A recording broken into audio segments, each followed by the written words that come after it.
Добрый день, уважаемые зрители, с вами доктор Константин. Сегодня тема лекции урока следующая: приступы кашля. И вот бывают такие приступы кашля, что человек не может справиться с собой и настолько кашляет, что может выкашлять даже легкие, как он говорит. Летит со рта все, боль разрывается, боль в груди, наполненность непонятно какая. Человек объяснить не может, вроде употребляет болеутоляющие, против кашля все правильно делает, пьет антибиотики, а боль не может заглушить. Почему? Ответ: потому что вы лечите физику, уважаемый зритель. А в каком состоянии энергетический баланс тех меридианов, которые проходят своими наружными и внутренними ходами по органу легких? Вот обратите на это внимание. Давайте возьмем такие меридианы, как желудок, меридиан, меридиан печени, поджелудочной железы, желчного пузыря, вот, я только сердце.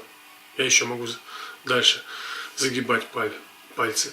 Итак, мы видим эти меридианы плюс меридиан легких. То же самое косвенно касается каждого отдела легких и отвечает за орган легких. Если данный меридиан и меридианы воспалены, то энергия находит выход и через кашель что выходит. Здесь наоборот надо дать выйти ей. Но так как энергии скопилось много, что через акупунктурные точки можно помочь успокоить либо выпустить этот избыток. Если показала диагностика 12 меридианов, то тогда этот избыток нужно выпускать.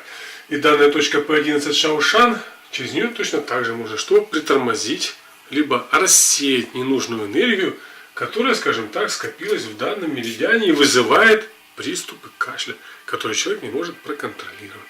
Но здесь диагностика 12 меридианов в помощь, потому что нельзя только по одному меридиану судить. Это первое. Второе. Мы не лечим болезнь согласно восточной философии. Нужно привести в порядок все 12 меридианов. Тогда что? Баланс инь-янь стабилизируется. Общий энергетический баланс что? Стабилизируется.